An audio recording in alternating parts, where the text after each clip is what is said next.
গল্পের নাম ছায়া অপারেশন। ঢাকার পুরান ঢাকায় অন্ধকারে একের পর এক খুন হচ্ছে। সবার মাথায় হাত, পুলিশ কিছু ধরতে পারছে না।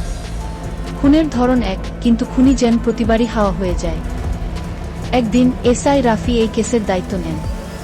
তার জানা ছিল না সে যে গ্যাংয়ের পেছনে নামছে সেটা কোনো সাধারণ গ্যাং না, এরা চলে ছায়া নামে গোপন একটা নেটওয়ার্কের নির্দেশ নেয়। এসআই রাফি আন্ডারকভার হয়ে ঢুকে পড়ে গ্যাংয়ের ভেতর।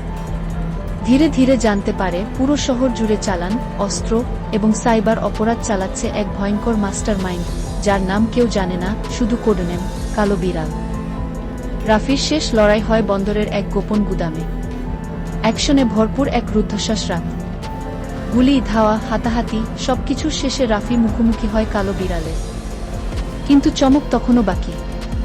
কালো বিড়াল আসলে রাফির হারিয়ে যাওয়া ছোট ভাই, যার মৃত্যু হয়েছিল 5 বছর আগে। অন্তত সবাই তাই ভেবেছিল।